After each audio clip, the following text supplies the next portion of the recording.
Today's first impressions video is on Clothing Store Simulator. It is a game in which you open a clothing store and try and make as much money as possible and grow and expand. There are obviously similarities between this and Supermarket Sim, and I will obviously be making comparisons thereof. However, this is its own game. It released today and it is in early access. You can also play a free demo before buying the game, but let's jump in and see what this has to offer.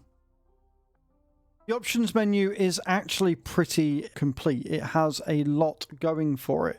You can change your mouse sensitivity, you can change the key bindings, you have a decent amount of quality control options here, and I am very happy to say that the game runs smooth like silk. One of my biggest criticisms of Supermarket Sim is that it doesn't have all of the optimization options or any real graphic changes that you can make to it, and unfortunately it does tend to run really bad the more things that you spawn in and the more people you have. So far though, this really hasn't had that issue. You can change the resolution, the refresh rate, the frames per second, you can turn VSync on or off, you can have full screen on or off, and I'm very happy to say that it is borderless windowed, which is nice. You've got your AA, texture resolution, shadow mode, shadow resolution, and shadow distance. It does start the music volume at maximum, the same as the master volume, but it's not too aggressively loud, and you can obviously turn that down as well. All in all, these settings are very encouraging for an early access game, and again, the game runs smooth like silk. What does the game actually have for you to do? I'm actually really impressed with this. There is a lot here straight from the off. There is a ton that you can do, customize, edit, add in, change how you see fit, and it works really well. If I have one criticism from the get-go, it is that the leveling system does seem rather slow. You only get about 8 XP per sale, so you do need a lot of sales per time to sort of increase that. It doesn't seem like the XP does increase, but I've only played about an hour and a half of this so far. As you can see here, you can actually change the sign, which is one of the things I really wanted to do in Supermarket Sim, and I've yet to be able to. They also do have customization options for your floor and your walls, although you don't unlock that until level 7, and you do need to move items out of the way in order for you to be able to paint them. This is a little bit frustrating because it does it in small sections and it charges you for each section that you do. This means that the base shop itself costs you an absolute fortune to decorate. If I go here and pick up my brush here, you press F to go into your designs.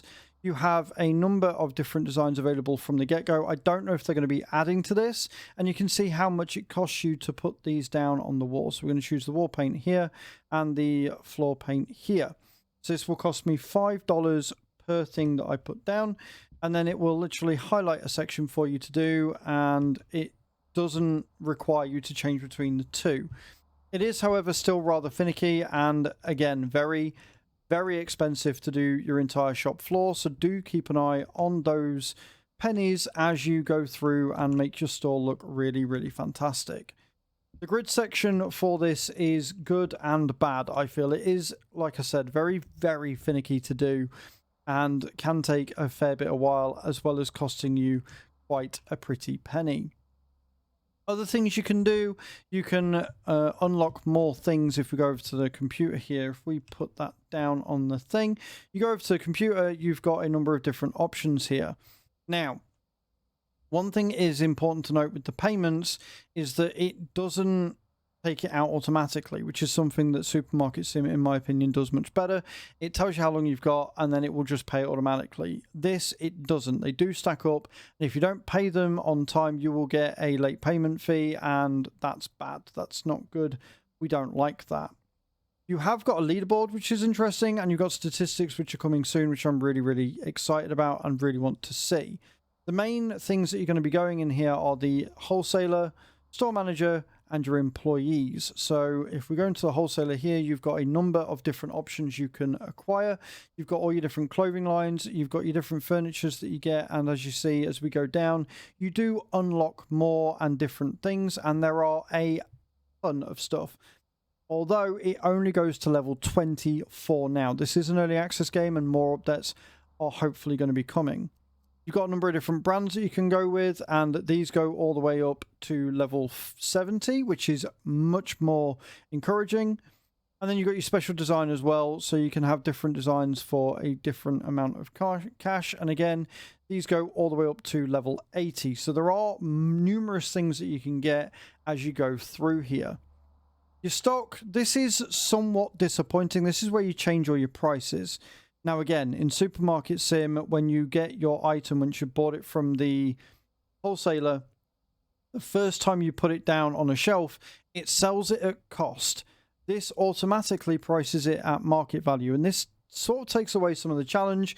You don't really need to change it. You can increase your prices or lower them. I haven't seen really what sort of effect that has on customers, but you can just leave it and people will be fine and you'll never have a complaint in your life because everything is set to market value. Your employees, you can unlock like a work uniform at level 15, and you've got your cashier that you can hire, but again, you need to be level 15, so that is quite a grind. I don't quite know why you need to be so high level in order to order a cashier, but here we are. And then your store manager, again, this is, you know, getting your area expanded 5x5. You've got your warehouse area, which I am going to be doing. You've got a signboard here, which charges you $100 to do. And then you've got a shopping bag when you get to level 15 again. There are quite a few levels here, going all the way to level 180.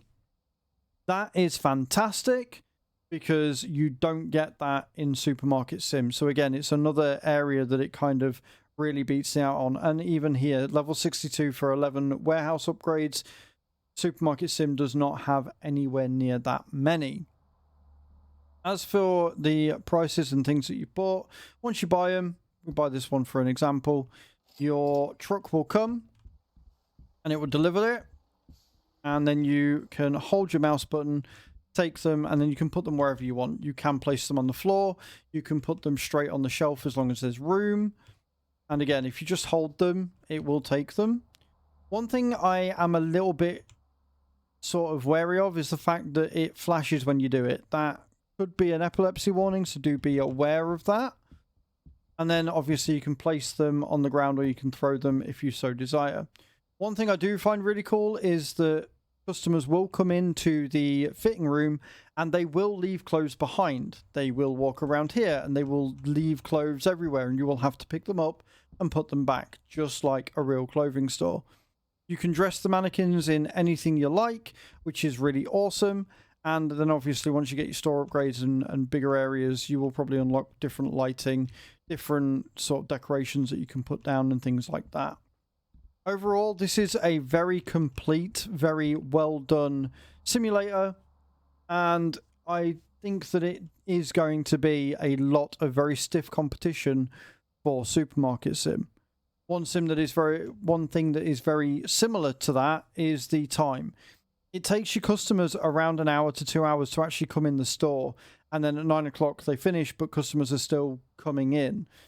It's the same problem that Supermarket Sim has, that sort of makes it a bit disconnected from what you're actually doing. And finally, your till. Your till is much more simplistic than other simulators and cashier simulators that I've used, in that they don't give you any money, they don't give you any change, it's just the price, you ring it up. This makes the tilling system a lot quicker. I'm not sure if quicker is better here. I like the idea of giving out change and having a card machine or cash. I like that. But it's not bad, and it does streamline the experience. So if you're somebody that doesn't like it, you're going to absolutely love this. There is a wide variety of customers as well, all looking different with different styles. And it does feel like every person is different. It doesn't look like it's the same model, just redone numerous times. Again, I think this game has a massive amount of potential. It runs really smooth, it feels really good, and it is fun to play. Let me know in those comments down below what you think. Thank you very much for watching, and I will see you all in the next video. Ciao, ciao.